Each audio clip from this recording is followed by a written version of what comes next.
Son las 7:30 de la tarde, una hora menos en las Islas Canarias. Bienvenidos a la redacción abierta en el Toro Televisión, donde estamos ya dispuestos para contarles la actualidad con rigor y con valentía y con la premisa sin la cual no sabemos hacer periodismo, que es la libertad. Y los que opinan, opinan libremente.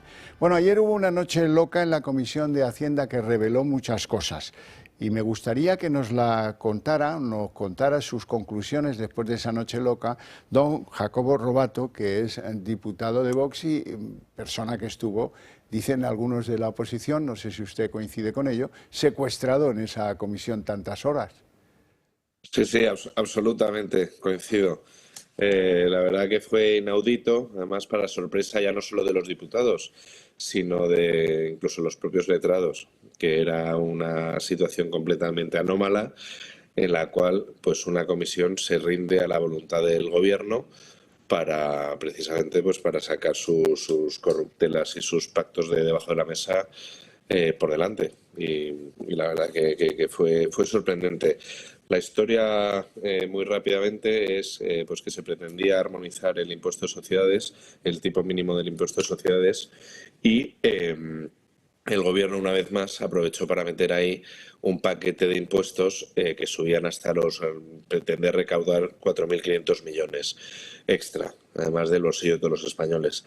Entonces, claro, en una mayoría tan frágil y con intereses tan contrapuestos, pues empezaron a saltar los muelles de esa coalición. Claro, esta es una comisión, además, que ya se ha pospuesto 3 veces, es decir, se ha anulado 2 veces, 45 minutos antes de que se celebrara, que nos han avisado 45 minutos antes, y en esta que pretendían, o parecía que tenían todo atado, lo han hecho, y cuando se estaban votando las 133 enmiendas una a una, se han dado cuenta que Esquerra Republicana no iba a apoyar pues esta iniciativa del gobierno, y es cuando ha estallado la crisis y nos han tenido desde pues que se acabó esa primera votación, que serían las 8:30 de la tarde más o menos, hasta la 1:30 de la mañana, mientras iban pues vendiendo trozos de España a sus socios separatistas, y pues eso, en un pacto oscuro, en un cuarto paralelo, y a la 1:30 pues volvían las caras largas.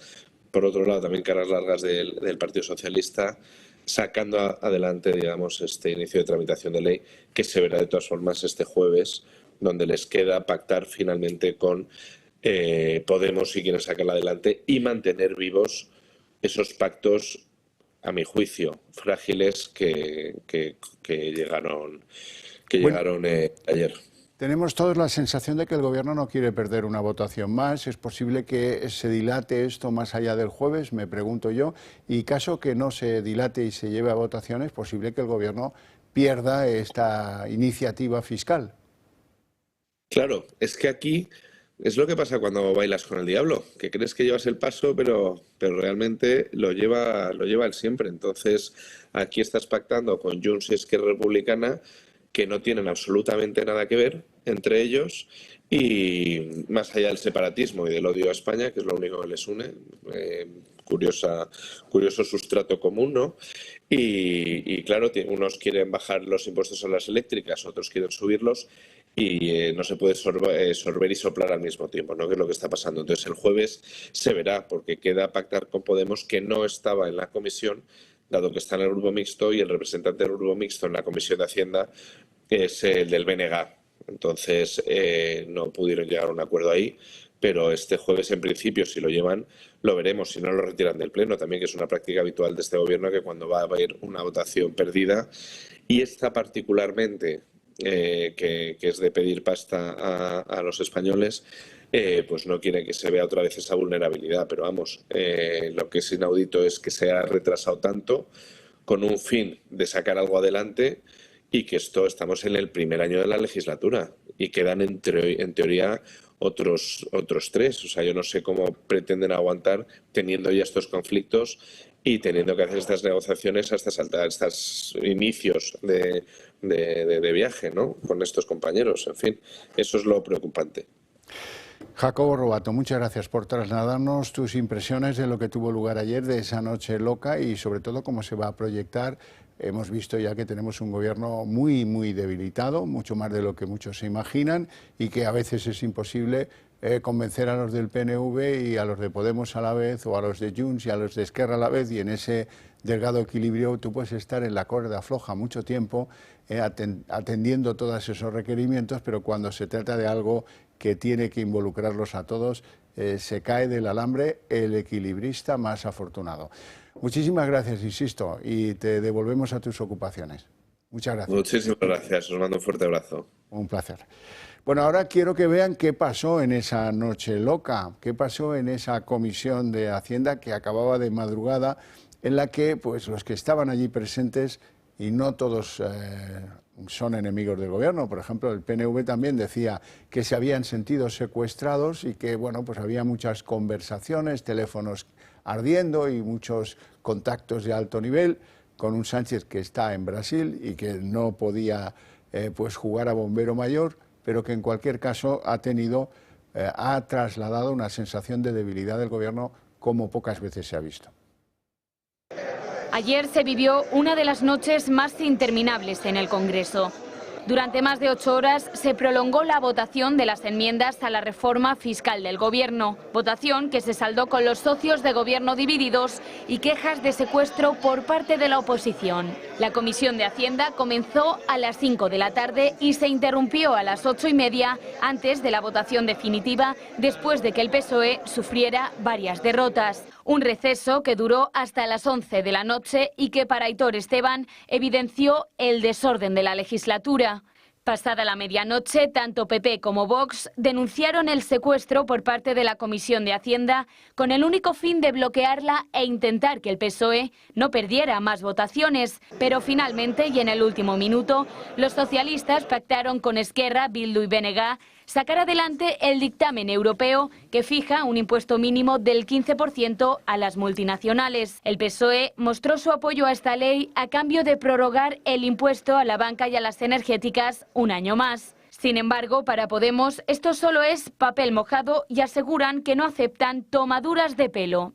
En la misma línea se manifiesta Sumar. Consideramos que la reforma fiscal que merece nuestro país aún está pendiente. Aspiramos a que las fuerzas progresistas y democráticas de este Congreso apoyen en el Pleno una fiscalidad más justa. Una reforma fiscal que, según PP y Vox, evidencia la debilidad absoluta del Gobierno. Esto lo que evidencia es que estamos ante un Gobierno sumamente débil y que lo único que le mueve es mantenerse en el poder. Un Gobierno en el alambre, que respira con ventilación asistida y del que Pedro Sánchez es un rehén. Por su parte, el Ejecutivo de Sánchez se justifica e intenta normalizar el caos vivido la pasada madrugada en el Congreso. Que poner de acuerdo a distintos grupos políticos que piensan distinto no es una tarea sencilla. Y máxime cuando estamos hablando de algo que es fundamental y nada sencillo como es la política fiscal.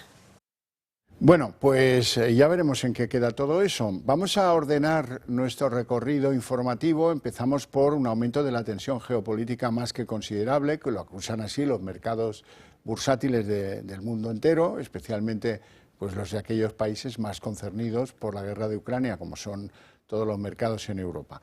¿Qué pasa en Ucrania? Putin ha contestado que no dudarán en usar armamento de carácter nuclear, caso que sigan enviando misiles de largo alcance desde Ucrania a territorio ruso. Eso es por un lado.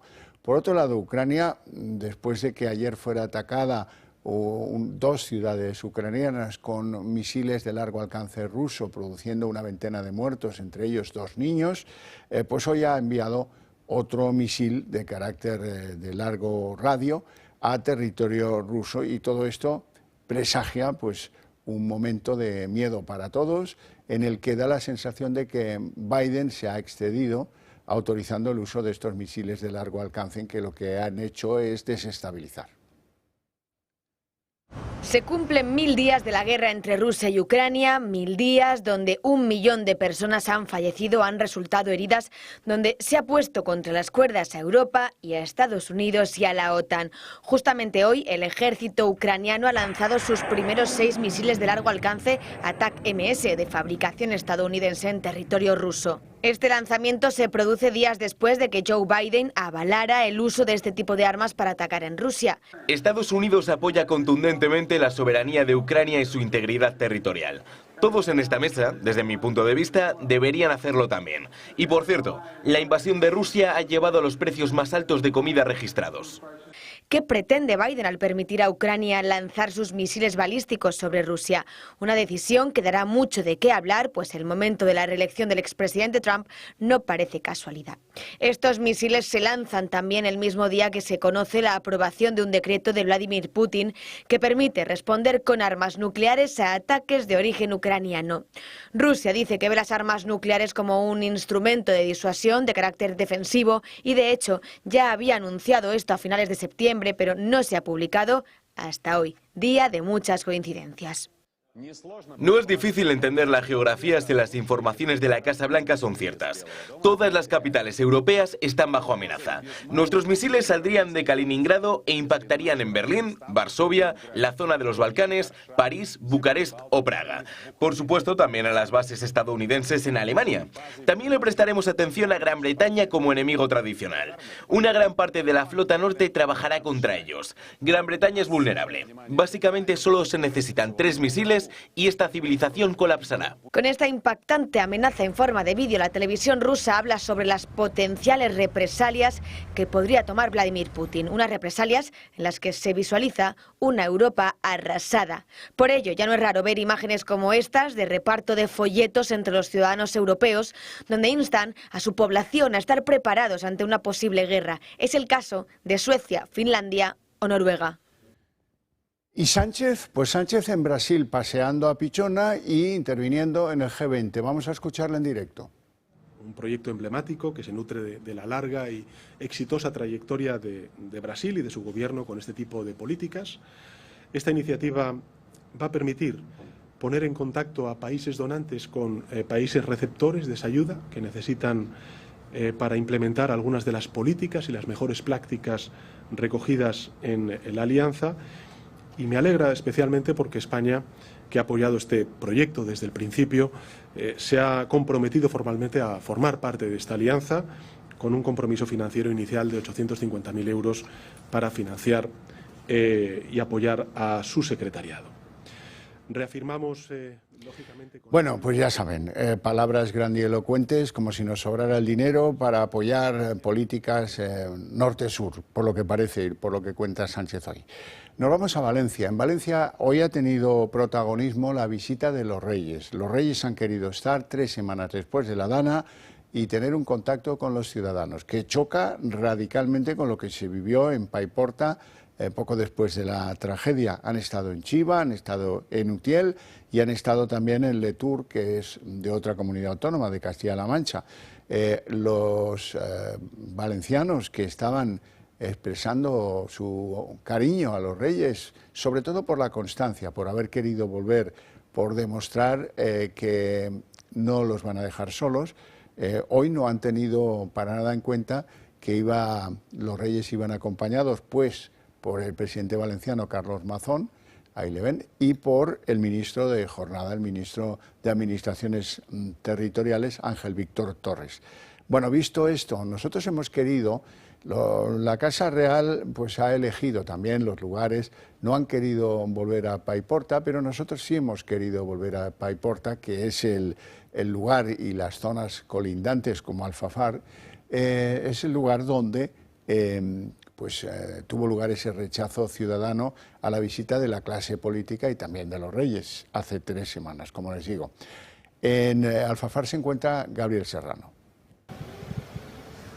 Varios han sido los municipios afectados por el paso de la Dana y uno de ellos es Alfafar, donde nos encontramos ahora, y justo estamos con José. Pues aquí podéis ver la situación que estamos viviendo, lo que hemos vivido, podéis pasar. Vamos, nos enseñas un poco cómo fue, hasta dónde llegó el agua. Llegó hasta esta altura hasta esta altura. Después subió, fue bajando y después nos quedó todo esto de barro que hemos estado quitando entre yo, mi padre, mis hermanos, ayudándonos, pero como podéis ver, podéis verlo todo. Aquí tenía un dormitorio, ahí para ponerme a trabajar también, que tenía mi ordenador, mis cosas, toda la ropa de mi abuela, porque ellos son los que viven aquí, mi abuela. Hola. Yo estoy enferma porque tengo mucha familia y no tengo nadie en verdad. Ahora, ¿cómo ha sido? Claro, evidentemente, te encontrabas aquí, estáis aquí cuando ocurrió todo. ¿Cómo vivisteis esos momentos? Pues primero vino desde la calle un poquito de agua, pusimos una tabla y estuvimos aguantando, pero después ya era, venga coche, más agua, cerremos como podemos. Después ya el agua al agua y nos tuvimos que subir a la segunda planta, porque si no aquí era... No dio tiempo ni a salvar nada, las cartillas del banco de mis abuelos que tenía aquí para poner la tele, con los muebles, todo eso... No, imagino que tras el paso del agua habéis tenido que improvisar un poco, ¿no?, para intentar llevarlo a cabo. Hemos hecho lo que hemos podido, hemos arreglado las tuberías del baño porque todo el baño lo arrancó, la puerta, como podéis ver, también se arrancó, todo. Después esta nevera me la ha traído mi padre también, porque como también nos quedamos sin nevera, lavadora, todo. Y ayer pude hacerle esto entre yo, mi padre y unos amigos, para al menos que puedan ahora cocinar, hacerse de cocinar, para un poco fregar, al menos para poder sobrevivir ahora, en estos tiempos. ¿Tú pasaste miedo? Sí, porque justamente ahí adelante se estrelló un coche, entonces yo pensaba que se estrellaba aquí porque justamente enfrente teníamos dos coches que se estaban balanceando todo el rato. Y evidentemente al ver cómo, en este caso, la casa de tu abuela, cómo está viviendo ahora, ¿qué sentimientos produce? Muy mal, la verdad, muy mal. Son sentimientos que no puedes expresar porque ya son los recuerdos, las fotos, todo lo hemos perdido, prácticamente todo. Es como la fuerza del agua, ¿no?, en este caso, entra en tu casa y se lleva todo. Tú ves cómo te está entrando, tienes el agua por aquí, intentas coger las cosas importantes, pero es que ves que conforme viene el agua dices tú, es que no puedo estar aquí. Porque la ventana también la rompieron, ¿sabes?, del agua, del impacto del agua, y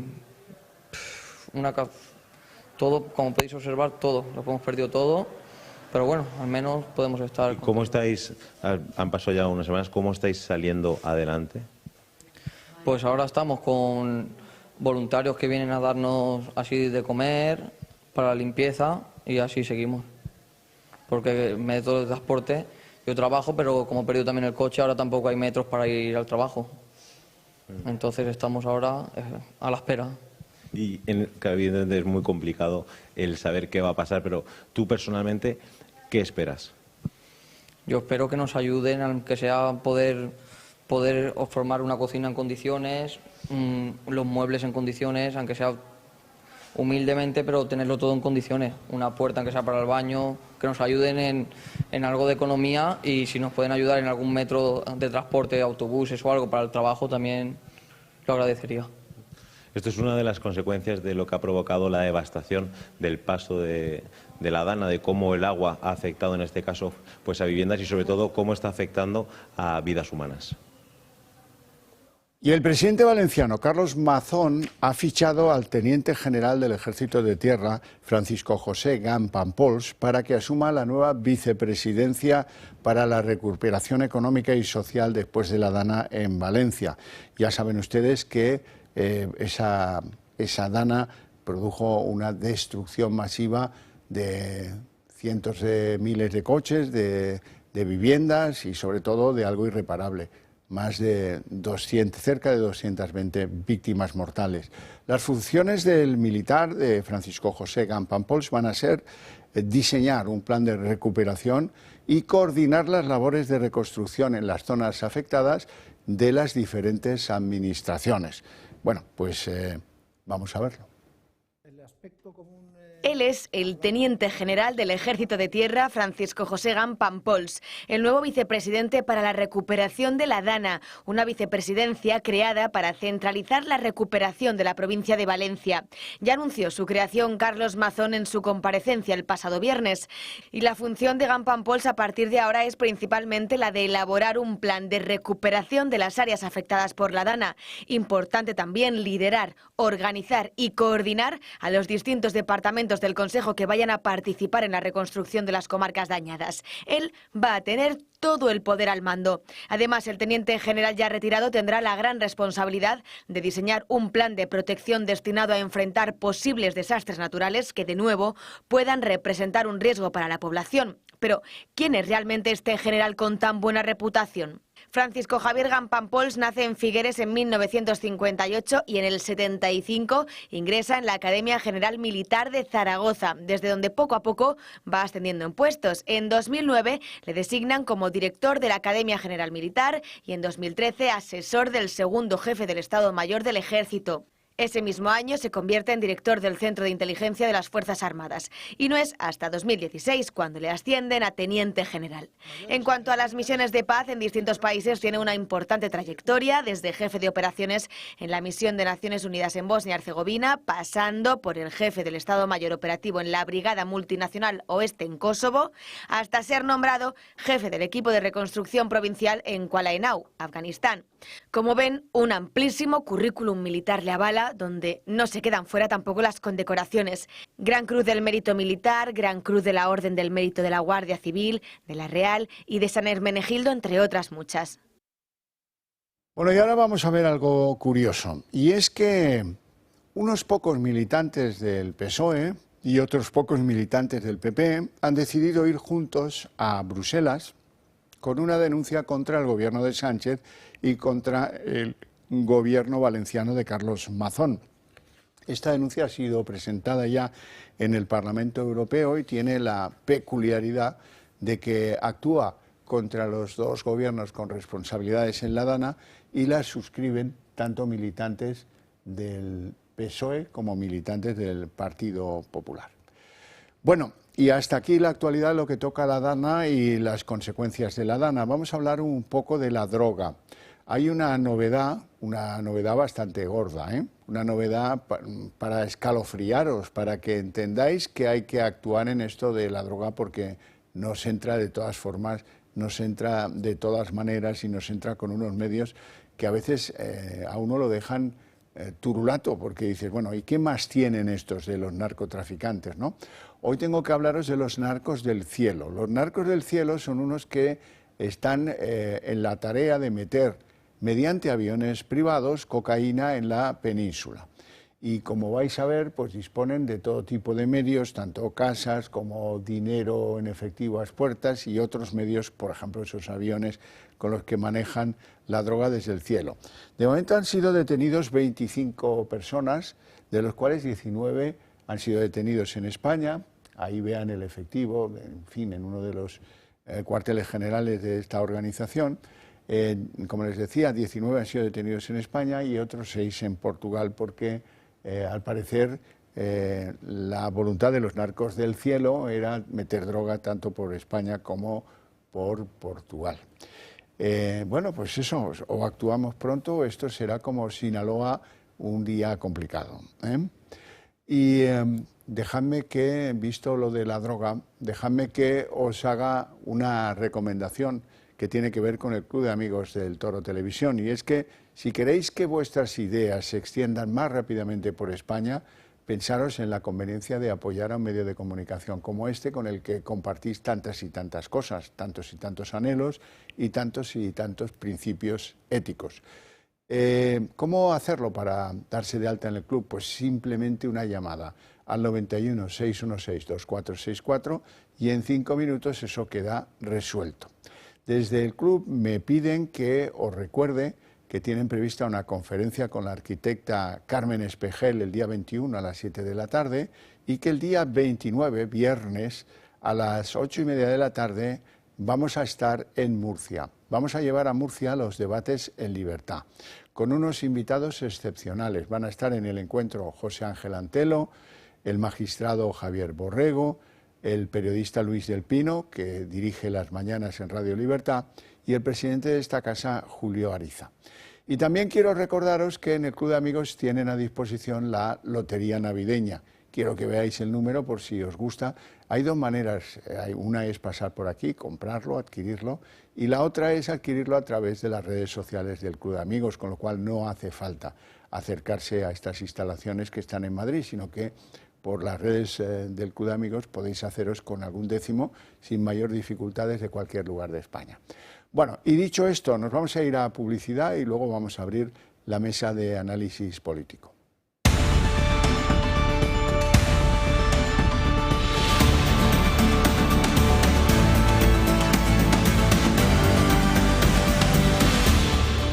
Bueno, quedan breves minutos para llegar a las 8 de la tarde, pero nosotros vamos a abrir la mesa de análisis político. Hoy me acompaña don Alberto Pérez. ¿Qué tal? Muy bien. Don Alberto es vicepresidente de Acción Liberal, entre otros muchos distingos. Menesteres. Menesteres y distingos en materia social que yo aprecio mucho. Don Antonio José Mesa, ¿qué tal? De nuevo por aquí. Muy buenas tardes, noches ya. Portavoz del PP en el Ayuntamiento de Getafe. Así es. Bueno, pues vamos a intentar desgranar con su ayuda lo que es la actualidad del día. Hoy hemos tenido un aldabonazo y es el del juez Juan Carlos Peinado, el juez que instruye el caso Begoña Gómez, porque ha pedido dos cosas bastante importantes. La primera, una copia literal, dice, de la inscripción en el registro del matrimonio de Begoña Gómez con Pedro Sánchez, con copia de eventuales notas adicionales que tal vez existan en ese registro. Luego les contaremos algo a propósito de qué notas son esas, porque seguramente cuando hablamos de notas en los registros, ustedes recuerdan aquellas de cuando compras un piso y te ponen la nota registral de que hay una hipoteca pendiente sin la cual, sin resolverla, no puedes acreditar la titularidad del 100% de la vivienda. En el asunto de los matrimonios esto va por otro lado, que luego les cuento. La segunda cosa que ha pedido el juez, y esta es mucho más, digamos que coherente, ¿no? Las dos son coherentes, lo que pasa es que hay que analizar por qué las pide. La segunda cosa que ha pedido es una relación de las cuentas bancarias que titulariza doña Begoña Gómez. Previsiblemente, cuando esto se hace en los juzgados, de lo que se trata es de trabarlas, de lo que se trata es de bloquearlas o de establecer pues, perímetros que permitan garantizar el pago de eventuales multas o de eventuales responsabilidades civiles que se le pudieran decretar, en este caso a Begoña Gómez. Vamos a ver esto con un vídeo. El cerco judicial sobre Begoña Gómez se amplía. 6 meses después de la primera instrucción, el juez Peinado ha ordenado a la Policía Judicial que consulte la numeración de las cuentas bancarias de la mujer del presidente. Informaciones que no es la primera vez que solicita. Tan solo la Universidad Complutense de Madrid le remitió en su momento lo que ganaba la mujer de Sánchez, tanto por su máster como por su cátedra. Pero cabe aún la sospecha de que pudo recibir más dinero por parte de otras entidades. En una providencia que no aclara más cuestiones, el juez también ha pedido al registro civil una copia del certificado matrimonial de los Sánchez Gómez, acompañado, este es el detalle, de sus anotaciones al margen. Un paso más en la instrucción del caso con el que el magistrado quiere aclarar cuál es su régimen matrimonial, por gananciales o separación de bienes. El hecho de pedir las anotaciones al margen es importante porque de haber cambiado el régimen desde el momento en que se abrieran las primeras diligencias, ampliaría el frente judicial hasta el mismo Pedro Sánchez. En su escrito el juez amplía también las sospechas sobre la directora de Recursos Humanos del Instituto Empresa, Sonsoles Blanca Gil de Antuñano, que podría haber cometido un delito de desobediencia por no haber aportado al juez información sobre la cuenta en la que Begoña Gómez recibió sus ingresos por dirigir el Africa Center. El instructor del caso Begoña también ha reprendido a la Universidad Complutense por su negativa a ofrecerle información relacionada con el máster de Begoña Gómez. No ha detallado los alumnos que tenía, ni tampoco las cuentas, ni los currículum de los profesionales que colaboraban en su plan de estudios. Ahora entendemos todos esto de la copia literal del registro y de lo que dice del matrimonio entre Pedro Sánchez y Begoña Gómez, o al revés, tanto da, tanto monta, monta tanto, y la observación de que quiere también las notas que lleve en paralelo esa inscripción en el registro. ¿Por qué? Bueno, pues porque uno se puede casar en gananciales o en separación de bienes. Si ellos siguen casados en gananciales, pues lo que haya ganado Begoña Gómez con sus andanzas en el Africa Center o en la Complutense o con el software de la Complutense, todo eso pues salpicaría a Pedro Sánchez, que también se habría beneficiado de esos ingresos. Y si por el contrario están en separación de bienes, pues nada que decir, no habrá reproche alguno por lo que haya podido ganar Begoña Gómez en lo que toca a Pedro Sánchez. Por eso es por lo que entiendo que el juez quiere conocer esa circunstancia para tenerla acreditada en el juzgado y ya veremos, porque esto está a mitad del recorrido y por lo que parece el juez se ha empezado a enfadar con aquellos que le son desobedientes, con aquellos que no le nutren de la información requerida, siendo una universidad pública. En el caso de la Complutense esto llama mucho la atención, ¿no? Que el juzgado te ordene que informes de y que tú pases de todo, ¿no? Pero bueno, oye, ellos verán. Don Alberto. Bueno, la verdad es que Pedro Sánchez sería partícipe a título lucrativo. Claro. En el caso de que estuvieran casados en el régimen de gananciales, pues él sería partícipe a título lucrativo.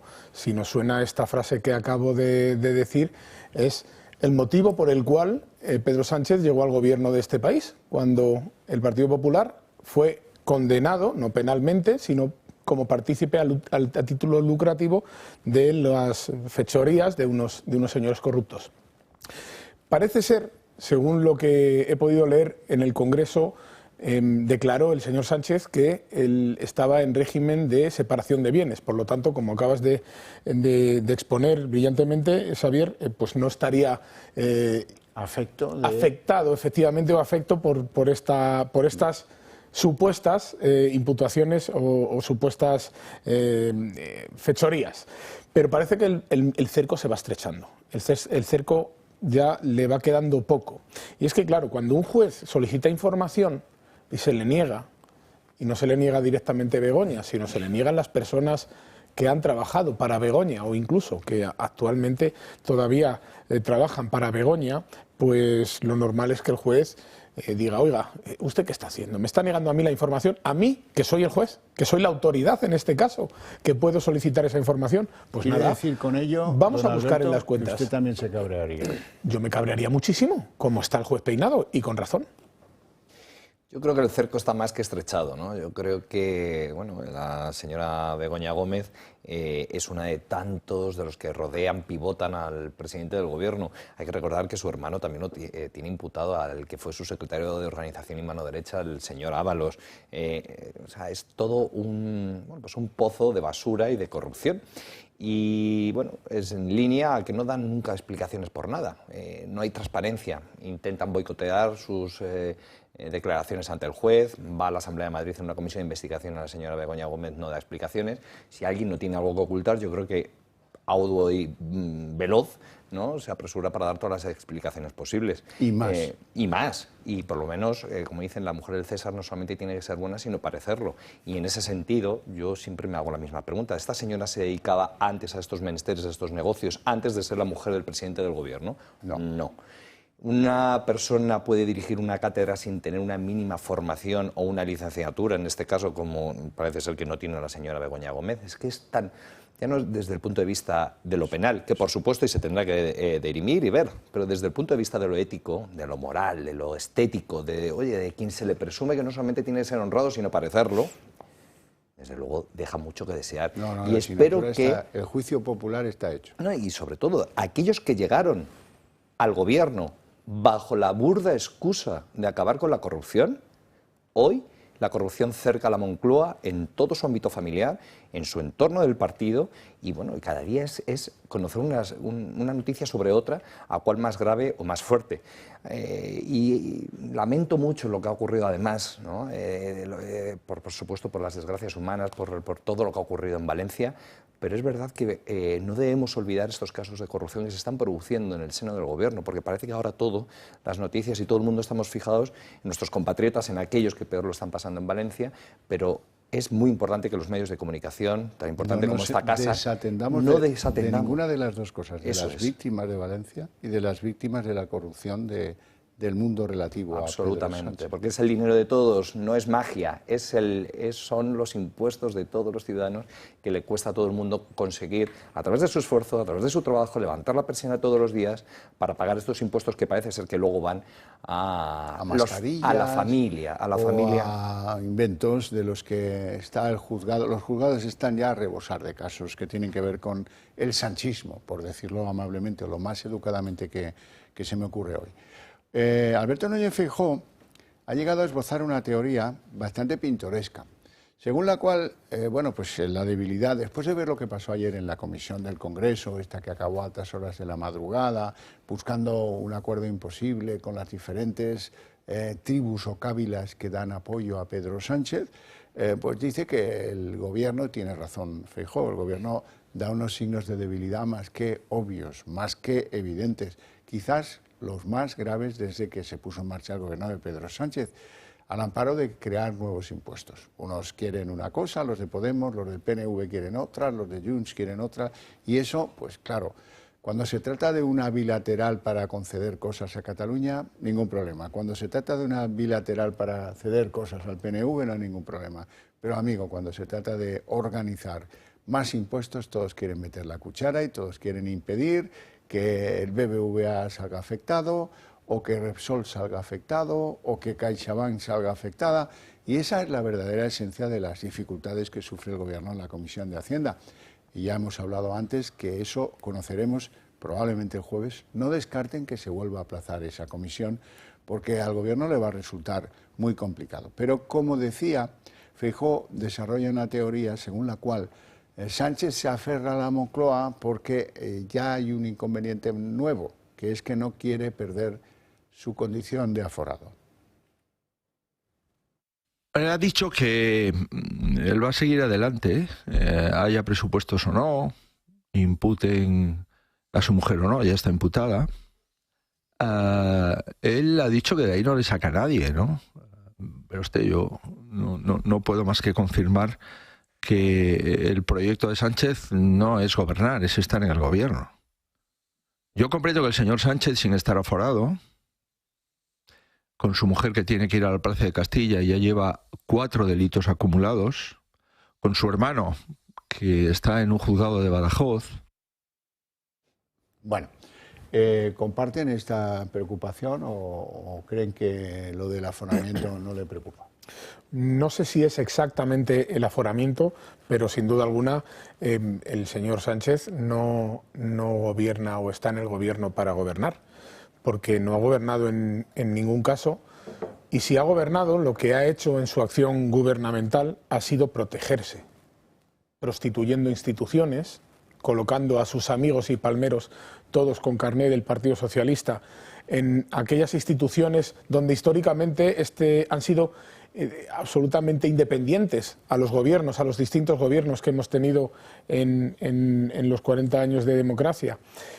Por lo tanto, yo no sé si exactamente lo que dice el señor Feijóo es tal y como lo dice, que no lo descarto, por supuesto, porque, como comentaba anteriormente Antonio José, el cerco es que es mucho cerco, es que es su mujer, su hermano, su número 2, el fiscal general del Estado. Jamás en la historia de este país, en la democracia, hemos tenido un fiscal general del Estado imputado donde se le han bloqueado ordenadores, el móvil. Es decir, la corrupción que rodea al señor Sánchez es de tal magnitud que no me extrañaría ni mucho menos que lo único que busque es quedarse en el lugar del aforamiento, que es donde está en este momento. Misa. Así es, yo estoy totalmente de acuerdo con el presidente de mi partido. Yo creo que el señor Sánchez se escuda detrás del aforamiento porque sabe que vienen maldadas, no solamente lo que hemos citado, ¿no? De Ábalos, Coldo, del Seagate, Europa, tantos y tantos casos de corrupción que rodean al presidente del gobierno, pues encuentra bajo ese aforamiento pues un escudo protector para seguir manteniéndose estando en el gobierno, no para gobernar, como bien ha dicho el presidente Feijóo. Y lo que vimos ayer fue bochornoso, fue desde luego, parecía el camarote de los hermanos Marx, ¿no? Ahí un pollo sin cabeza. Ayer los diputados del Partido Socialista les faltó ponerse de rodillas, ya hemos visto hasta como una diputada imploraba con las manos juntas, por favor, votadnos. Algo, a unos le decía una cosa y a los socios de la otra bancada lo contrario y a la vez al mismo tiempo. Bueno, pues esto es lo que tenemos y yo creo que lo que tiene que hacer el presidente del gobierno cuanto antes es convocar elecciones, disolver las Cortes y que los españoles se pronuncien cuanto antes. No podemos estar con un gobierno que solamente está para ocupar la poltrona, para ocupar el poder, para carcomer lo que son las instituciones, para horadar poco a poco el Estado de Derecho y bueno, pues, servirse de las instituciones, como hemos visto, a través de su mujer, de su hermano, bueno, a través de la Fiscalía General del Estado, el manoseo de tantos ministros que tiene sentados alrededor de su mesa, las mascarillas, las mascarillas, el gobierno más tontico, más caro de la historia, yo creo que de España. Quiero conocer vuestra opinión a propósito de estas imágenes, que no son de hoy, son de Río de Janeiro, y bueno, pues la pasarela por la que, alegre y despreocupada, circula la glamurosa Begoña Gómez. Yo creo que a muchos españoles esto les ha producido cierta vergüenza ajena, que no dice nada en favor de la imagen exterior de España, que una persona imputada por varios delitos ande de modelitos y de alfombras rojas con Lula da Silva, con un protagonismo que no han querido contar, porque yo todavía me pregunto por qué es secreta la agenda en Brasil de Begoña Gómez. Es que son muchas cosas y la verdad es que algunas resultan ofensivas. Desde luego, yo creo que la agenda de alguien que come, ¿no?, del erario público y que está a cargo de los presupuestos generales del Estado debe ser más que pública. Y bueno, vemos hasta un error de protocolo como el presidente, ¿no?, el señor Lula, le dice a la que llama el señor Patxi López, la presidenta del gobierno, dónde se tiene que situar, ¿no? Parece mentira que lleven tantas cumbres y tantos actos protocolarios que todavía no se saben ni situar. Pero sí, yo creo que mientras que en España tenemos compatriotas que lo están pasando mal, que veremos a ver las ayudas que han prometido y que dicen que van a llegar a Valencia, que no van a ser tantas como ya pasó con el volcán de La Palma o el terremoto de Lorca, que aún no hay mucha gente que está esperando esas ayudas, esas subvenciones para devolver a la normalidad su vida. Vemos al presidente del gobierno que está siempre de viaje con el Falcon para arriba y para abajo, para mayor vergüenza de todos los españoles que asistimos a ello. Alberto. Socialismo, al final, lo han hecho siempre su poltrona, y como están en su poltrona y esta poltrona es su sillón y su sofá pagado por todos los españoles, como ha dicho el compañero, al final, pues no pasa nada. Estoy imputada por 4 causas. 4 causas. Es que no estamos hablando de que no te ha pillado de resfilón algo. Bueno, que puede ocurrir, a todos nos puede ocurrir. Perdón, efectivamente, 4 delitos en una sola causa, efectivamente. Es mucho, ¿eh? 4 delitos, es que estamos hablando de 4 delitos, no estamos hablando lo que comentaba, pues algo de pasada. Pero para ella tiene que actuar con normalidad, porque ella es inocente y además van a por ella. Los jueces de España, el Estado de Derecho español va a por ella, porque ella es inocente y ella no ha hecho nada mal. Y ella además, bueno, pues ha sido profesora docente de una cátedra sin tener una formación necesaria para ser docente de esa cátedra. Y bueno, pues no pasa nada. Por lo tanto, ese paseillo, lo que ella quiere trasladar a los ciudadanos españoles es la normalidad de que, oiga, yo soy inocente, por lo tanto no tengo que hacer nada de otra manera. Insisto, 4 delitos. Yo sí me gustaría, ¿se imaginan vosotros aquí en la mesa y los que nos están viendo en su casa, si lo que se le apunta a Begoña Gómez fuese en vez de Begoña Gómez Ana Botella, la mujer de Rajoy, Elvira Rodríguez era, ¿no? Eso era más difícil. ¿Qué hubiera ocurrido en este país? Yo creo que veríamos calles incendiadas, un hostigamiento, ¿no?, ciertos medios de comunicación todo el día con este viaje. Sin embargo, a mí me sorprende sobremanera que, oye, es que es la mujer del presidente del gobierno, es que es el hermano del presidente del gobierno, es que es el secretario de organización del presidente del gobierno, del partido que está en el gobierno. Y aquí no pasa nada. Estamos hablando de no sé qué factura, de no sé qué restaurante, de no sé quién comió con qué.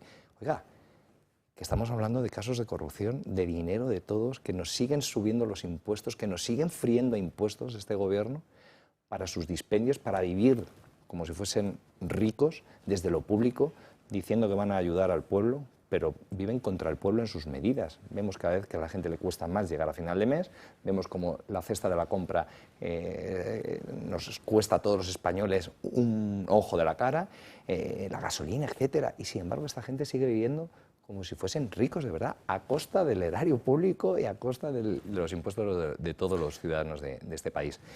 Es algo como para reflexionar. Pero tiene una explicación, y es que todavía siguen teniendo un 30% de intención de voto. que es el 30% con el que consiguieron gobernar.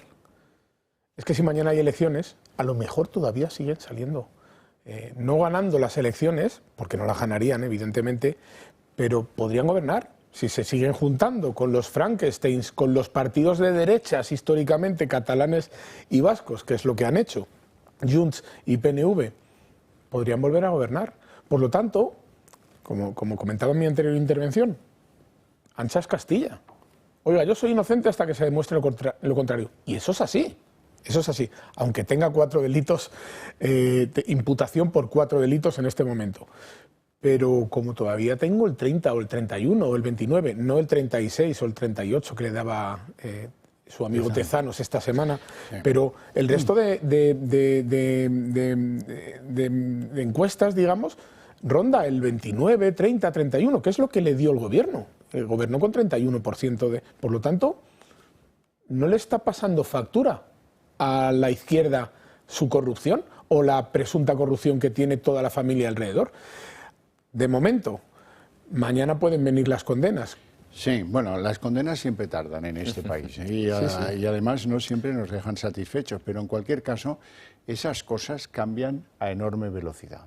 O sea, tengan confianza en que si al final el juzgado avanza y considera culpable al hermano, por ejemplo, o a Begoña, eso se va a trasladar a la opinión pública sí o sí, momentáneamente, porque la capacidad de negociación con los enemigos de España la va a poder conservar. Pero es que los enemigos de España también tienen muchos problemas en lo que son sus resultados. A lo mejor llegamos a algún momento electoral en el que la suma de todos los enemigos de España más el PSOE no da. Y esa sería la hipótesis que yo creo Dios te oiga. Que tenemos que mantener en nuestra percepción. Eso puede cambiar. Vamos con el segundo aldabonazo, que también es judicial. Resulta que Víctor de Aldama, que es el gran conseguidor, este hombre que está en todas las salsas, el perejil de todas las salsas, está en las tramas de las mascarillas, pero está en todo, ya se lo saben, ¿verdad? No hace falta que me extienda. Ha pedido una cosa extravagante y llamativa. Él está en la cárcel, como saben, por un presunto fraude en lo que es la fiscalidad de unos hidrocarburos que vendían después de haber conseguido unos permisos en industria de forma manifiestamente irregular. Por eso hay un juez que le tiene encarcelado. Van pidiendo a ver si revisan la condición de prisión no soslayable confianza, pero no lo consiguen. Y él sigue encarcelado desde octubre. Y el hombre pues lleva mal lo de estar en la cárcel. A cualquiera nos podría pasar, eso es bastante humano, ¿no? Ha habido un cruce de amenazas, de galliteo, entre José Luis Ábalos y Víctor de Aldama en la cárcel. Víctor de Aldama ha venido a decir, ahora quiero hablar yo de ti, y vamos a ver si eso acaba siendo así. De momento, el gran conseguidor ha pedido ir a declarar al juzgado del caso Koldo, del caso de las mascarillas, de las cuales lo sabe todo, siendo que no es lo que le mantiene en prisión, pero sí que a lo mejor su testimonio haya podido ser bajo promesa de algún arreglo. Ya saben que estas cosas en la justicia se producen, ¿no? El juez del caso de las mascarillas ha dicho miel sobre hojuelas, ¿quiere usted declarar con carácter de urgencia? Pues venga usted inmediatamente. Así es que, bueno, pues quedan pocos días para que Víctor de Aldama vaya al juzgado y cuente lo que tenga a bien contar. Si quiere largar, esta es su oportunidad de oro. Me temo que en casa de Ábalos hoy no toman café, porque les tiembla mucho la mano con la taza y con la cucharilla, y me temo que hoy en algunas casas, en la de Koldo y en algún otro que estaban en esas tramas y que Aldama las conoce perfectamente, ¿qué puede ir a querer contar Aldama al juzgado? Pues tal vez porque le pagaba el chalet a Ábalos, o porque le pagaba el apartamento para esa tal Jessica que dice, utilizo palabras de José Luis Ábalos, dice él que es su novia. Bueno, ¿y por qué le pagaba el apartamento a Aldama? Por ejemplo, son cosas que sin duda alguna van a ayudar a resolver buena parte del caso de la trama de las mascarillas, si así lo tiene a bien Víctor de Aldama. Apenas unos minutos ha tardado el juez Ismael Moreno en dar respuesta a la defensa de Víctor de Aldama de citar al investigado en la trama Koldo para que declare de manera inmediata en la Audiencia Nacional. Lo hará de manera voluntaria, tal y como expresa su abogado en su plegaria, este próximo jueves a partir de las 10 de la mañana. El giro del comisionista, que permanece en prisión provisional por riesgo de fuga y destrucción de pruebas desde finales del mes de octubre por el caso de los hidrocarburos, mantiene ahora en alerta a todo el Ejecutivo de Sánchez, porque el principal cabecilla del caso amenaza con tirar de la manta y dar cuenta de nuevas informaciones sobre el exministro Ábalos, Koldo García y demás implicados en la trama de las mascarillas y que todavía no se conocen. En sus dos anteriores citas con la justicia se ha acogido a su derecho a no declarar. Del mismo modo respondió también en la comisión del Parlamento Balear, que investigaba la compra de material sanitario por parte del gobierno de la entonces socialista Francina Armengol. Aldama, eso sí, solo va a responder a las preguntas que le formulen el juez, su abogado y también un fiscal, y un interrogatorio en el que podría dar su versión de los hechos sobre los pagos de maletines o transferencias al asesor del exministro Ábalos, así como el pago de su chalet de Cádiz o el del alquiler de la vivienda de su pareja. E incluso podría aclarar también cuestiones relacionadas con el rescate de Air Europa o cómo se gestó la visita de la chavista Delcy Rodríguez. Qué interesante, ¿verdad? Bueno, después de publicidad lo vamos a comentar.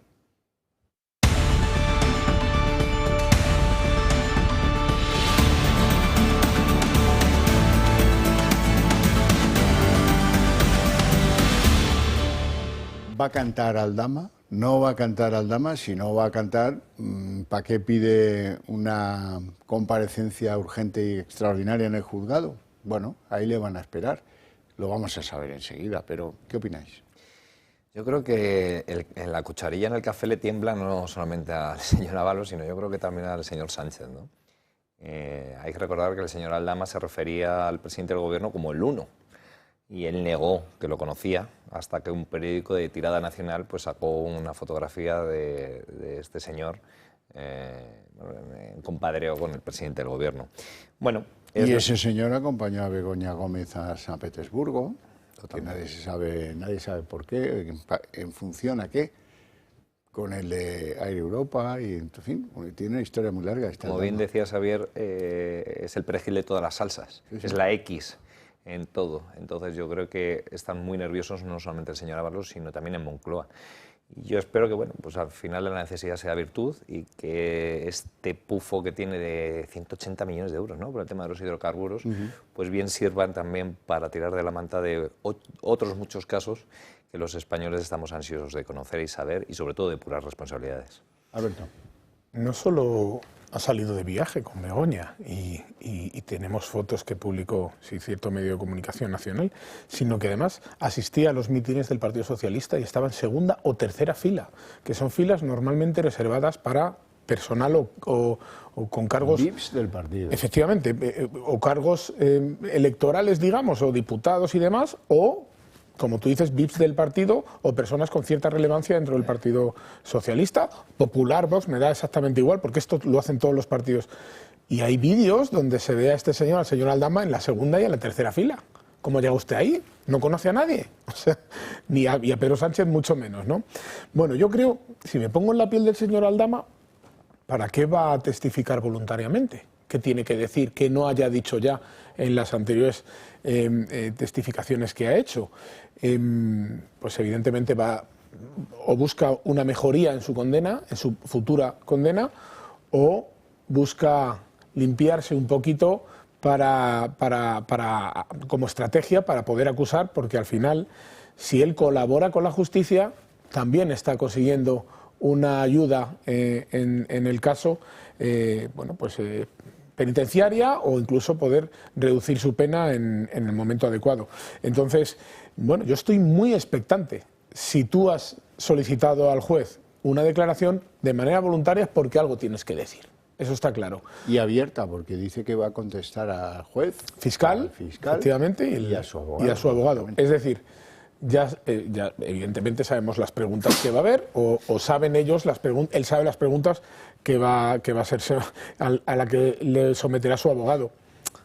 que no debería, pero lo sabrá, por supuesto. Entonces, bueno, estoy muy expectante, muy expectante. La verdad es que a partir del jueves quizá cambien las tornas o el cerco se estreche ya tanto que ya no queden agujeros de cinturón por apretar. Veremos a ver. La taza de café también tiembla en el domicilio particular de Francina Armengol.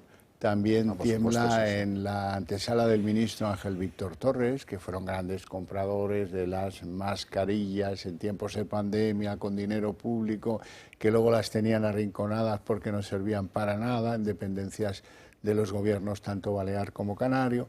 En fin, todo eso sí que puede dar un buen Incluso ella, que recordemos que también su pueblo... Su pueblo fue el que más mascarillas vendió de toda España, y un pueblecito pequeño, y es cuanto menos curioso, ¿verdad? Ya lo tienes de presidente de la Generalitat, ¿eh? O sea, cuidado, cuidado, que pueden temblar muchas... Como dice Ábalos, nadie habla de ella. Y en eso lleva razón. Sí, es verdad. Bueno, hablemos de Air Europa, que es una parte colateral en todo este guisado de desafueros, ¿verdad?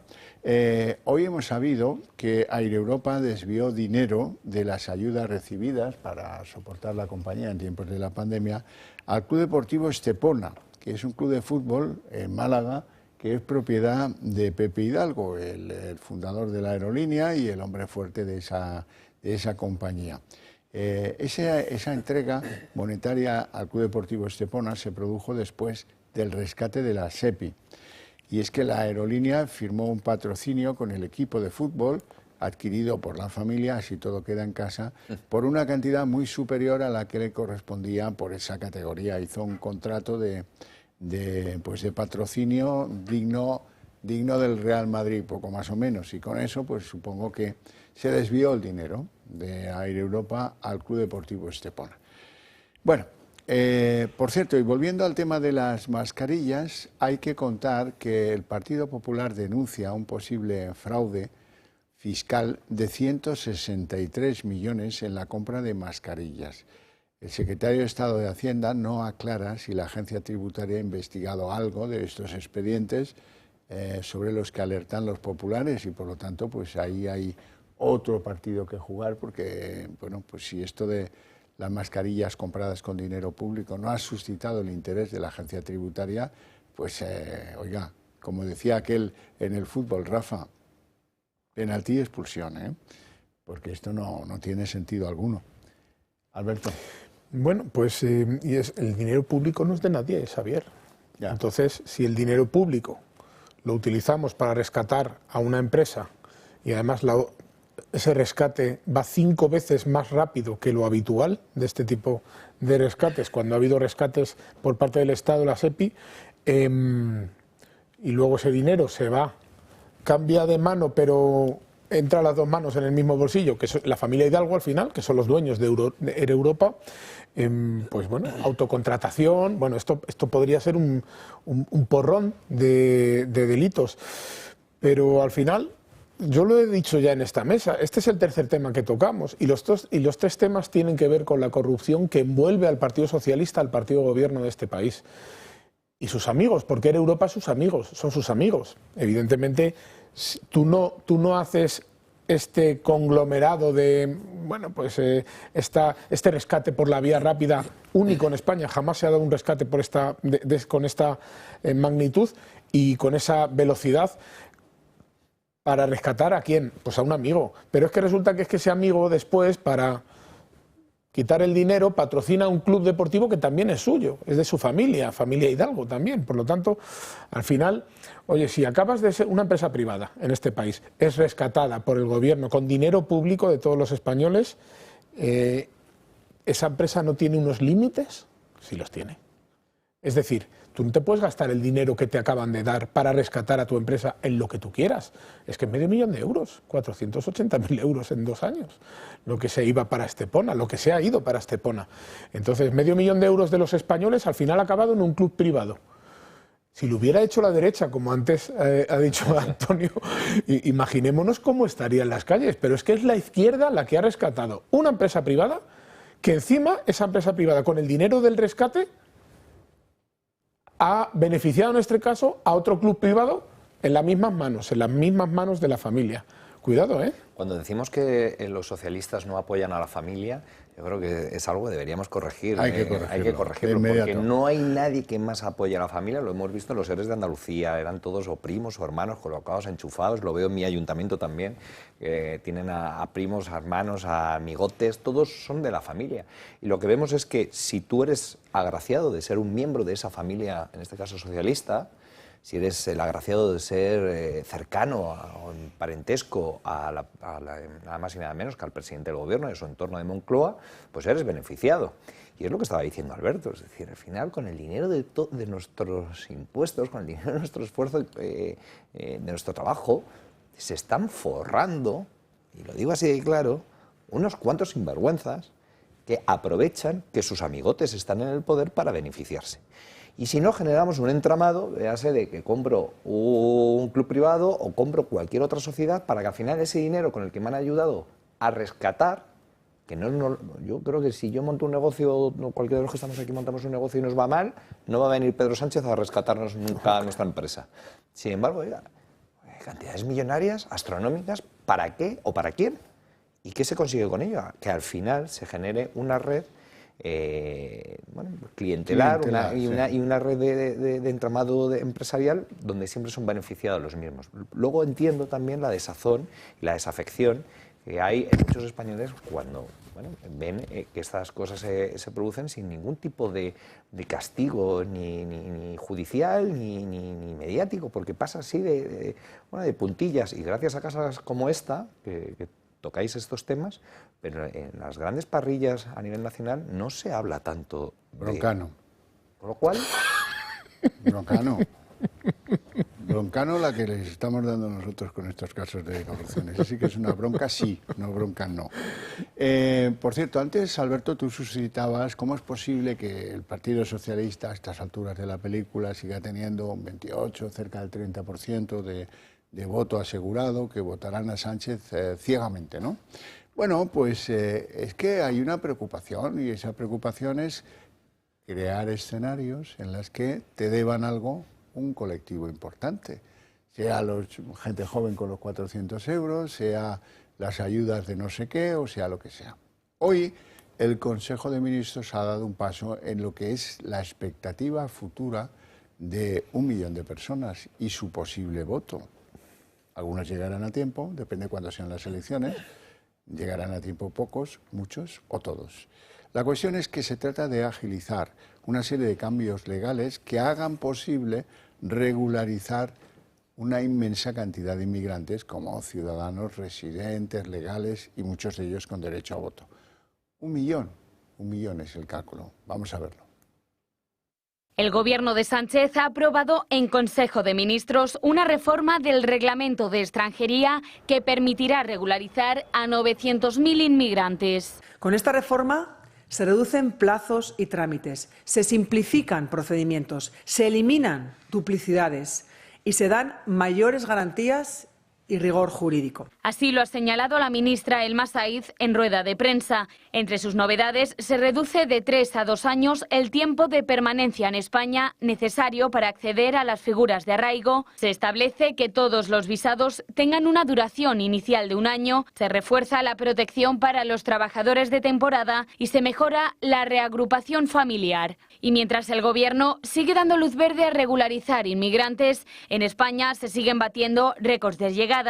En lo que llevamos de año han llegado a nuestro país 54.216 inmigrantes y si nos centramos exclusivamente en Canarias se ha batido un nuevo récord. En lo que llevamos de año han llegado ya más de 40.000 inmigrantes, lo que sitúa a 2024 como el año con más llegadas de la historia al superar los datos del 2023. En la primera quincena de noviembre han llegado al archipiélago 5.626 inmigrantes. Si lo comparamos con la primera quincena de octubre, que llegaron a las islas 1.209 inmigrantes, esto quiere decir que en solo 15 días las llegadas se han disparado un 265,4%.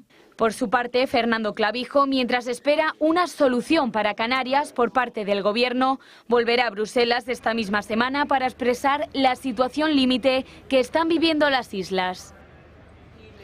Bueno, pues es que 900.000 o 1 millón de votos más puede ser la diferencia entre ganar unas elecciones generales en España o perderlas. Este señor gobierna perdiéndolas, pero imaginémonos si las gana, ya con 1 millón de votos más. Y es que esta gente no da puntadas sin hilo, eso por descontado. Lo que ocurre es que si somos realistas y sabemos que hay 1 millón de personas ilegales que entraron de manera ilegal en España, algo hay que hacer. España tiene que hacer algo. O les dejamos en España en una situación, en un limbo legal, les legalizamos o les facilitamos que sean legales como personas que viven en este país, con sus derechos también y sus obligaciones. Lo que ocurre es que las obligaciones en este país pues son como son. O les expulsamos, algo que Europa no nos permite hacer, por ejemplo.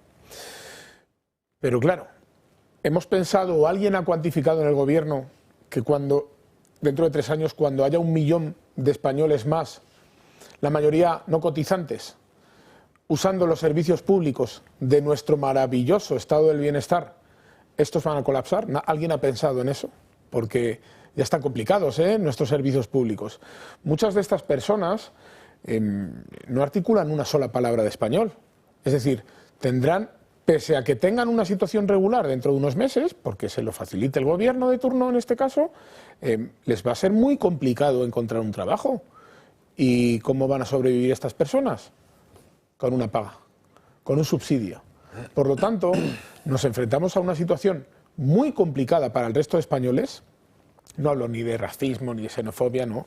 Yo entiendo que el inmigrante debe ser atendido, pero siempre tenemos que poner barreras para que esto no explote, porque al final los servicios públicos españoles tienen una capacidad.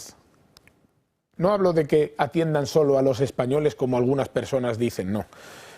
Los servicios públicos atienden a X número de españoles o personas que estén en España. Y estas personas sin recursos, sin una situación regular en España, también son atendidos por las urgencias en España y no les cobran, Eso ya lo estamos haciendo. O los distintos espacios donde las personas migrantes pues llegan en España y están alimentadas con recursos españoles. Bien, ¿alguien ha pensado en esto? Porque 1 millón, si ya sumamos lo que puede dar en la seguridad social, el problema de Muface, pues nos podemos presentar dentro de 3 años con 2,5 millones de personas que están utilizando los servicios públicos que antes no los utilizaban. Pero no hay más recursos en los servicios públicos. ¿De dónde va a salir el dinero? Por desgracia lo sé, del resto de los españoles. Antonio José. Sí, yo creo que lo que hace falta es más responsabilidad y eficacia a la hora de gestionar un problema nacional como es la inmigración ilegal y irregular en España, a la vez también que con cierta humanidad o con humanidad el tratar que son personas, ¿no? Dicho esto, yo creo que lo que bien apuntaba Alberto es que no podemos colapsar los servicios públicos con una entrada masiva de inmigrantes que vienen sin recursos, que están en una situación irregular y que desde luego pues generarían un atasco, un problema en esos servicios. Y esa entrada de inmigrantes, que son necesarios también, y lo hemos comprobado estos años atrás en España, porque se necesita esa inmigración, tiene que ser regular, ordenada, reglada, etcétera. Pero dicho todo esto, vemos la propia contradicción de los socialistas, ¿no? Vemos cómo el propio presidente del gobierno dice en África que es necesaria la inmigración, pero sin embargo luego aquí dice que hay que expulsar a todo aquel que sea irregular. Vemos, sin ir muy lejos, como el alcalde socialista de Fuenlabrada, municipio vecino al mío de Getafe, donde se rasga las vestiduras porque no quiere acoger en un centro de acogida de inmigrantes en su municipio. Y vemos como mi alcaldesa, la alcaldesa de Getafe, es incapaz de condenar esas declaraciones xenófobas de su compañero de filas, el señor Ayala. Yo creo que lo que hace falta es una política migratoria responsable, que es necesario en España, sobre todo cuando tenemos una natalidad baja, esa llegada de inmigrantes, pero tiene que ser ordenada, tiene que ser regulada y tiene que ser con todas las seguridades que tiene pues, un Estado de Derecho como es el nuestro y con todos sus mecanismos. Lo que no se puede hacer es regularizar, porque, como bien decía Alberto, estos no dan puntadas sin hilo, porque quieren regularizar masivamente a tantos inmigrantes. Evidentemente, será un colectivo más que intentarán manosear para su único interés político. Y los inmigrantes les importa un comino, tanto su estabilidad como su desarrollo personal en nuestro país. Bueno, vamos con Teresa Rivera y menudo lío que tiene esta mujer. Ojo, no dan puntadas sin hilo, decías tú. Bueno, pues el G20 en Río de Janeiro. Allí han pillado, y lo ha reconocido así, al presidente del gobierno charlando con Ursula von der Leyen a ver cómo salvamos a la soldado Rivera. Porque, hombre, esperábamos que fuera vicepresidenta europea, pero el PP no quiere, pero el PP no la va a votar. Y entonces, ahora lo que es extraordinario es que también hemos pillado hoy a Teresa Rivera también charlando con Ursula von der Leyen. Oye, que me tenéis que apoyar, a ver que esto no puede ser y tal. Va. Muy bien. Los socialistas, sin embargo, dicho por Irache García, que es la jefa de filas de los parlamentarios europeos del PSOE, están dispuestos a apoyar al candidato de Meloni, que tiene la etiqueta, no sé si equivocada o no, de ultraderechista, y es más, al candidato de Viktor Orbán, el primer ministro húngaro, para, con el voto recíproco, salvar definitivamente a Teresa Rivera y que consiga ser vicepresidenta. Esta circunstancia no le ha pasado desapercibida a Elías Bendodo. Esto es lo que decía Elías Bendodo. Fíjese, ¿qué está haciendo el presidente del gobierno a título personal él? Negociando con lo que él llama ultraderecha de Orbán y Meloni para que apoyen a Teresa Rivera. Es decir, Sánchez rogando a lo que él llama ultraderecha en Europa, de Hungría y de Italia, para que apoyen a su comisaria Rivera, y él apoyaría a los comisarios, como él llama, de la ultraderecha. Oiga, se le cae el chiringuito entero así, al señor Sánchez. Alberto Pérez.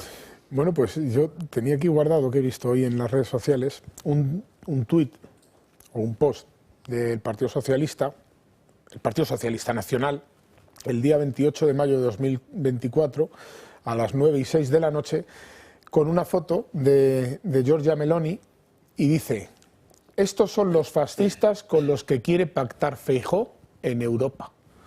Oiga, señor Sánchez, ¿qué es usted quien quiere pactar con estos fascistas? Con Meloni y con Orbán, que es más fascista aún que Meloni, ¿no? Porque al final, bueno, Meloni parece que hay cositas que no es tan extrema, ¿no? Como ellos lo dicen.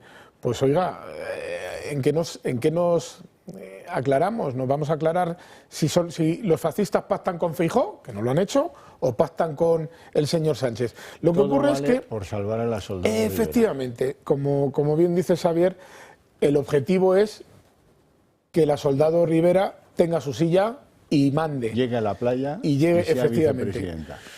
Y van a hacer lo que sea, lo que sea.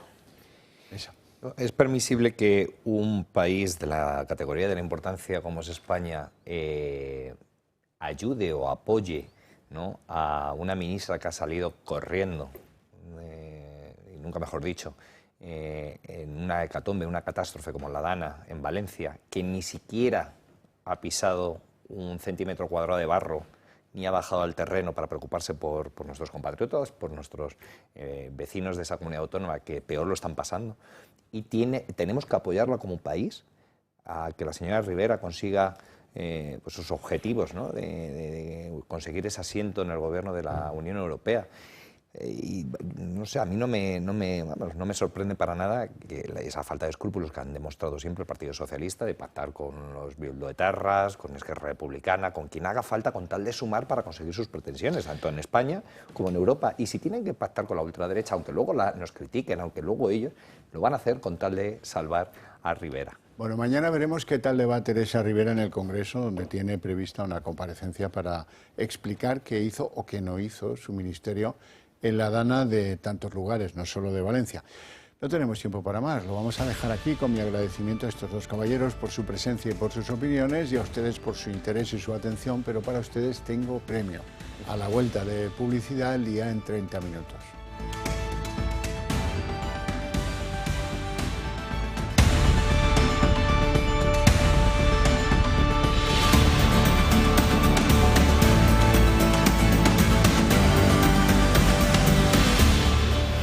El día en 30 minutos. Víctor Aldama, el gran conseguidor de casi todas las tramas de las que ustedes nos oyen hablar a diario, ha pedido ir a declarar urgentemente algo que no es lo que le mantiene en prisión, que es el fraude de los hidrocarburos, sino el caso Koldo, el caso de las mascarillas. Y el jueves va a pasar por el juzgado y ese jueves es un día clave que le puede dar la vuelta a muchas cosas. Por ejemplo, la relación de Aldama con José Luis Ábalos, el exministro y exsecretario de Organización Socialista. Ellos se han cruzado mensajes bastante amenazadores: hablaré de ti, contaré lo tuyo, ese tipo de cosas. Y Aldama era el que pagaba el chalet de José Luis Ábalos y era el que pagaba el apartamento de la que José Luis Ábalos decía que era su novia, de la famosa Jessica, se acordarán. Bueno, y eso por no hablar de las otras muchas cosas que Víctor Aldama podía aliviar a la justicia en unos trabajos que la orienten adecuadamente para llegar a buen puerto. Y la trama no solo contrató con el Ministerio de Ábalos, sino también con Interior, con el Gobierno balear y con el Gobierno canario. Todos ellos, todos los presidentes que en esos momentos dirigían esas administraciones, podrían resultar salpicados por lo que diga de Aldama este próximo jueves. ¿Y qué hay de Sánchez? Aunque ese rescate a Europa no es uno de los objetos de la investigación del juez Ismael Moreno, sí que aparece en el sumario el nombre de Pedro Sánchez y esa reunión en la que participaron también Ábalos y Calviño para rescatar a la compañía. Apenas unos minutos ha tardado el juez Ismael Moreno en dar respuesta a la defensa de Víctor de Aldama de citar al investigado en la trama Koldo para que declare de manera inmediata en la Audiencia Nacional. Lo hará de manera voluntaria, tal y como expresa su abogado en su plegaria, este próximo jueves a partir de las 10 de la mañana. El giro del comisionista, que permanece en prisión provisional por riesgo de fuga y destrucción de pruebas desde finales del mes de octubre por el caso de los hidrocarburos, mantiene ahora en alerta a todo el Ejecutivo de Sánchez, porque el principal cabecilla del caso amenaza con tirar de la manta y dar cuenta de nuevas informaciones sobre el exministro Ábalos, Koldo García y demás implicados en la trama de las mascarillas y que todavía no se conocen. En sus dos anteriores citas con la justicia se ha acogido a su derecho a no declarar. Del mismo modo respondió también en la comisión del Parlamento Balear, que investigaba la compra de material sanitario por parte del gobierno de la entonces socialista Francina Armengol. Aldama, eso sí, solo va a responder a las preguntas que le formulen el juez, su abogado y también un fiscal, y un interrogatorio en el que podría dar su versión de los hechos sobre los pagos de maletines o transferencias al asesor del exministro Ábalos, así como el pago de su chalet de Cádiz o el del alquiler de la vivienda de su pareja. E incluso podría aclarar también cuestiones relacionadas con el rescate de Air Europa o cómo se gestó la visita de la chavista Delcy Rodríguez.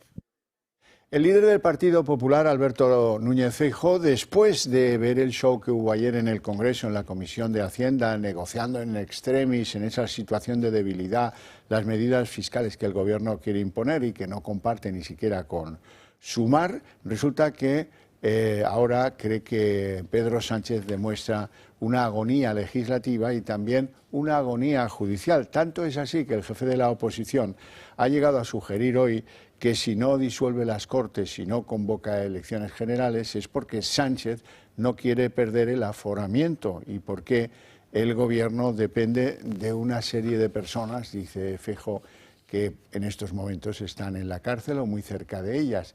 Algunas todavía no están imputadas y dependen de lo que digan o de lo que hablen los que vayan a testificar. Hay que confirmar que el proyecto de Sánchez no es gobernar, es estar en el gobierno. Yo comprendo que el señor Sánchez, sin estar aforado, con su mujer que tiene que ir a la Plaza de Castilla y ya lleva 4 delitos acumulados, con su hermano que está en un juzgado de Badajoz. Y las irregularidades en el rescate de Air Europa será otra de las cuestiones que el juez tendrá que dilucidar en las próximas semanas. Hoy El Confidencial publica una información que señala que después de que se produjera ese rescate, la compañía desvió 480.000 millones de euros a un equipo de fútbol propiedad de los Hidalgo. 480.000 euros, perdón. El Estepona estaba en quinta categoría en verano de 2022, por lo que esta cantidad era desproporcionada y por lo tanto Air Europa intentó suavizar el destino del dinero fraccionándolo en 4 pagos distintos. Víctor Aldama está en la cárcel desde octubre por un presunto fraude con hidrocarburos con unas cantidades de defraudación extraordinarias, 182 millones de euros. Y de repente Aldama ha pedido declarar de forma voluntaria y urgente en otro sumario, el que también le afecta a él, el de la trama de las mascarillas, más conocido como el caso Koldo. Y lo va a hacer el jueves. El instructor del caso, Ismael Moreno, de la Audiencia Nacional, le ha dado prioridad y la declaración se va a producir pues de inmediato. Y si, como parece, Aldama quiere colaborar con la justicia, su testimonio como conseguidor máximo de la trama, pues puede dejar con el culo al aire a más de uno de los intervinientes en esa trama, que se lucró con las famosas mascarillas en época de pandemia y a base de dinero público. El nerviosismo debe ser la tónica predominante estos días en casa de los Ábalos, de los Koldos, de las Francinas Armengol, de los Ángel Víctor Torres, etcétera, etcétera, por haber propiciado el negocio abusivo de esta trama, comprando mascarillas fake, cobrando del dinero público y luego pues esas administraciones escondiendo las mascarillas donde se viera menos, y ayudar a lucrarse a empresas como aquellas Soluciones de Gestión, que consiguieron con dinero público contratos dudosos que no sirvieron para atajar el coronavirus de los españoles. Así las cosas, Aldama debe pretender, supongo yo, beneficiarse de su declaración en el caso que le tiene en prisión, el de los hidrocarburos, colaborando en el caso de las mascarillas. Pero como es el primer signo de tirar de la manta, no nos queda otra que estar contentos y esperar, atentos a que dé un vuelco la investigación judicial el jueves. Estarán conmigo en que Aldama es el hombre que lo sabe todo, el perejil de todas las salsas en todas las tramas de corrupción. Así es que estemos al tanto de lo que diga el jueves Víctor Aldama. Y noche de alto voltaje la que se vivió ayer en el Congreso. Más de 8 horas estuvo reunida la Comisión de Hacienda para que Pedro Sánchez intentase lograr esa reforma fiscal con sus socios de izquierda y de derecha y con intereses muy distintos. Finalmente el Partido Socialista logró llegar a un acuerdo con el BNG, con Bildu y con Esquerra para prorrogar el impuesto a las energéticas. Algo que no ha gustado nada en Junts, tampoco en Podemos, que no estuvo presente en esa comisión, pero que sí estarán el jueves en el Congreso, donde volverán a votarse todas esas enmiendas. Moncloa sí aprobó un nuevo impuesto a las multinacionales y la subida de 2 puntos del IRPF a las rentas superiores a los 300.000 euros anuales. Ayer se vivió una de las noches más interminables en el Congreso. Durante más de 8 horas se prolongó la votación de las enmiendas a la reforma fiscal del Gobierno. Votación que se saldó con los socios de Gobierno divididos y quejas de secuestro por parte de la oposición. La Comisión de Hacienda comenzó a las 5 de la tarde y se interrumpió a las 8:30 antes de la votación definitiva, después de que el PSOE sufriera varias derrotas. Un receso que duró hasta las 11 de la noche y que para Aitor Esteban evidenció el desorden de la legislatura. Pasada la medianoche, tanto PP como Vox denunciaron el secuestro por parte de la Comisión de Hacienda con el único fin de bloquearla e intentar que el PSOE no perdiera más votaciones. Pero finalmente, y en el último minuto, los socialistas pactaron con Esquerra, Bildu y BNG sacar adelante el dictamen europeo que fija un impuesto mínimo del 15% a las multinacionales. El PSOE mostró su apoyo a esta ley a cambio de prorrogar el impuesto a la banca y a las energéticas un año más. Sin embargo, para Podemos esto solo es papel mojado y aseguran que no aceptan tomaduras de pelo. En la misma línea se manifiesta Sumar. Consideramos que la reforma fiscal que merece nuestro país aún está pendiente. Aspiramos a que las fuerzas progresistas y democráticas de este Congreso apoyen en el Pleno una fiscalidad más justa. Una reforma fiscal que, según PP y Vox, evidencia la debilidad absoluta del Gobierno. Esto lo que evidencia es que estamos ante un Gobierno sumamente débil y que lo único que le mueve es mantenerse en el poder. Un gobierno en el alambre que respira con ventilación asistida y del que Pedro Sánchez es un rehén. Por su parte, el Ejecutivo de Sánchez se justifica e intenta normalizar el caos vivido la pasada madrugada en el Congreso. Que poner de acuerdo a distintos grupos políticos que piensan distinto no es una tarea sencilla. Y máxime cuando estamos hablando de algo que es fundamental y nada sencillo como es la política fiscal. Hasta en 2 ocasiones se tuvo que anular esa comisión de Hacienda y se esperaba que ayer, en la noche de lunes, se lograra la vencida a la tercera. Eso no sucedió.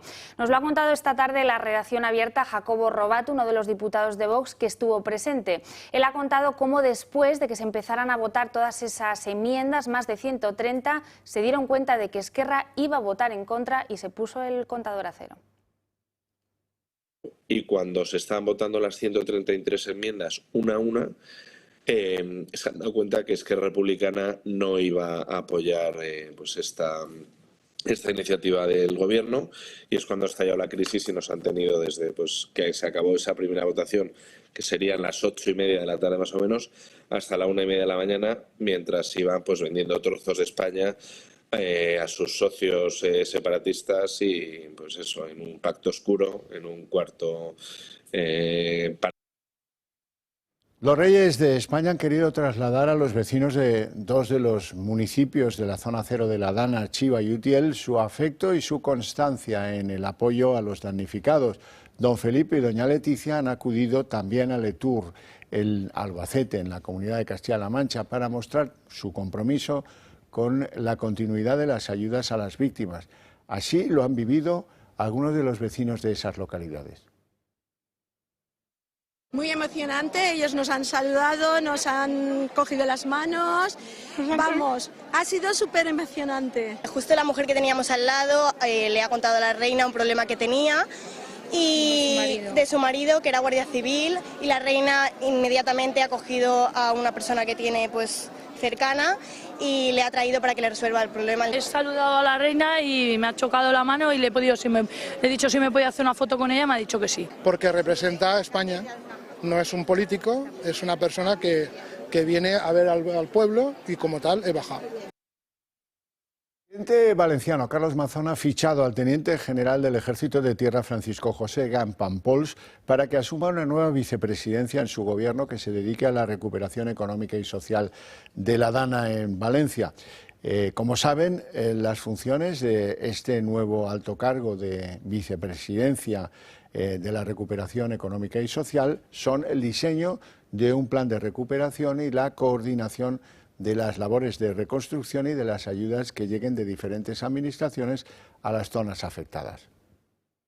Y Teresa Rivera explicará mañana su gestión de la Dana en el Congreso. 20 días después de la catástrofe, la vicepresidenta tendrá que responder a las preguntas de la oposición sobre qué papel jugó la EMET y la Confederación Hidrográfica del Júcar.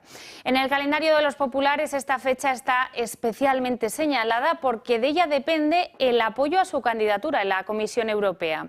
Los de Feijóo hoy insisten, vetarán un ejecutivo comunitario en el que esté Rivera y Sánchez ya ha movido ficha desde el G20. El presidente del Gobierno ha despachado unos minutos, le hemos podido ver con von der Leyen, después de ofrecer sus votos a los candidatos de Meloni y de Orbán a cambio del respaldo a Teresa Rivera. Los socialistas europeos han aprovechado el parón de estos días en las votaciones para jugar bien sus cartas. No solo van a apoyar a Raffaele Fitto, candidato igual que Rivera a vicepresidente y comisario, sino que tampoco van a impedir el nombramiento de Oliver Van Yerli, el candidato de Orbán y de Abascal, que no superó su primer examen en la Eurocámara por negarse a reconocer el aborto como un derecho. El Partido Popular ha criticado una vez más la hipocresía del PSOE. Fíjese, ¿qué está haciendo el presidente del Gobierno a título personal él? Negociando con lo que él llama ultraderecha de Orbán y Meloni para que apoyen a Teresa Rivera. Oiga, se le cae el chiringuito entero así, al señor Sánchez. El juez Juan Carlos Peinado, instructor del caso Begoña Gómez, ha pedido una copia literal de la inscripción en el registro del matrimonio de esta con Pedro Sánchez. una copia además de las eventuales notas adicionales que pudiera tener la inscripción del matrimonio para poder determinar si entre ambos se ha declarado un estado matrimonial de separación de bienes o no. También ha pedido el juez Peinado una relación de las cuentas bancarias de las que es titular Begoña Gómez. El cerco judicial sobre Begoña Gómez se amplía. 6 meses después de la primera instrucción, el juez Peinado ha ordenado a la Policía Judicial que consulte la numeración de las cuentas bancarias de la mujer del presidente. Informaciones que no es la primera vez que solicita. Tan solo la Universidad Complutense de Madrid le remitió en su momento lo que ganaba la mujer de Sánchez, tanto por su máster como por su cátedra. Pero cabe aún la sospecha de que pudo recibir más dinero por parte de otras entidades. En una providencia que no aclara más cuestiones, el juez también ha pedido al Registro Civil una copia del certificado matrimonial de los Sánchez Gómez, acompañado, este es el detalle, de sus anotaciones al margen. Un paso más en la instrucción del caso con el que el magistrado quiere aclarar cuál es su régimen matrimonial, por gananciales o separación de bienes. El hecho de pedir las anotaciones al margen es importante porque de haber cambiado el régimen desde el momento en que se abrieran las primeras diligencias, ampliaría el frente judicial hasta el mismo Pedro Sánchez. En su escrito el juez amplía también las sospechas sobre la directora de Recursos Humanos del Instituto Empresa, Sonsoles Blanca Gil de Antuñano, que podría haber cometido un delito de desobediencia por no haber aportado al juez información sobre la cuenta en la que Begoña Gómez recibió sus ingresos por dirigir el Africa Center. El instructor del caso Begoña también ha reprendido a la Universidad Complutense por su negativa a ofrecerle información relacionada con el máster de Begoña Gómez. No ha detallado los alumnos que tenía, ni tampoco las cuentas, ni los currículum de los profesionales que colaboraban en su plan de estudios. Y en la página internacional, 2 días después de que Joe Biden autorizase que se puedan enviar misiles de largo alcance contra Rusia, Kiev ha hecho lo propio y ha enviado varios misiles contra la región rusa de Kursk. Este ataque coincide con la publicación de un decreto por parte de Putin que autoriza a utilizar armas nucleares para defenderse de Ucrania. Se cumplen 1000 días de la guerra entre Rusia y Ucrania, 1000 días donde 1 millón de personas han fallecido, han resultado heridas, donde se ha puesto contra las cuerdas a Europa y a Estados Unidos y a la OTAN. Justamente hoy el ejército ucraniano ha lanzado sus primeros 6 misiles de largo alcance ATACMS de fabricación estadounidense en territorio ruso. Este lanzamiento se produce días después de que Joe Biden avalara el uso de este tipo de armas para atacar en Rusia. Estados Unidos apoya contundentemente la soberanía de Ucrania y su integridad territorial. Todos en esta mesa, desde mi punto de vista, deberían hacerlo también. Y por cierto, la invasión de Rusia ha llevado a los precios más altos de comida registrados. ¿Qué pretende Biden al permitir a Ucrania lanzar sus misiles balísticos sobre Rusia? Una decisión que dará mucho de qué hablar, pues el momento de la reelección del expresidente Trump no parece casualidad. Estos misiles se lanzan también el mismo día que se conoce la aprobación de un decreto de Vladimir Putin que permite responder con armas nucleares a ataques de origen ucraniano. Rusia dice que ve las armas nucleares como un instrumento de disuasión de carácter defensivo y, de hecho, ya había anunciado esto a finales de septiembre, pero no se ha publicado hasta hoy, día de muchas coincidencias. No es difícil entender la geografía si las informaciones de la Casa Blanca son ciertas. Todas las capitales europeas están bajo amenaza. Nuestros misiles saldrían de Kaliningrado e impactarían en Berlín, Varsovia, la zona de los Balcanes, París, Bucarest o Praga. Por supuesto, también a las bases estadounidenses en Alemania. También le prestaremos atención a Gran Bretaña como enemigo tradicional. Una gran parte de la flota norte trabajará contra ellos. Gran Bretaña es vulnerable. Básicamente solo se necesitan 3 misiles y esta civilización colapsará. Con esta impactante amenaza en forma de vídeo, la televisión rusa habla sobre las potenciales represalias que podría tomar Vladimir Putin. Unas represalias en las que se visualiza una Europa arrasada. Por ello, ya no es raro ver imágenes como estas de reparto de folletos entre los ciudadanos europeos, donde instan a su población a estar preparados ante una posible guerra. Es el caso de Suecia, Finlandia o Noruega. El Consejo de Ministros ha aprobado hoy el nuevo reglamento de extranjería, la figura con la que el Gobierno pretende regularizar a unos 900.000 extranjeros en España con permisos de mayor flexibilidad y de figuras que facilitarán que obtengan el permiso de residencia y de trabajo los residentes no nacionales. Este es uno de los asuntos clave de la legislatura para el Gobierno Sánchez. Bueno, y hoy inicio de la despedida de Rafa Nadal. Así es, Rafa ha vuelto a congregar a miles de españoles a través de la pantalla en el que será pues uno de sus últimos partidos, una de las últimas veces que le veremos sobre la pista. Muy emocionado, como ven en pantalla, escuchando el himno de España. Rafa no ha podido contra su rival holandés, pero la victoria de Carlos Alcaraz nos catapulta ya a esas siguientes fases de la Copa Davis, que el domingo jugará su gran final ahí en Málaga. Bueno, y hasta aquí el día en 30 minutos. Les deseamos una feliz noche a todos, especialmente a los que decidan continuarla con la señal del Toro TV. Y no se pierdan en Dos Continentes. Hasta mañana.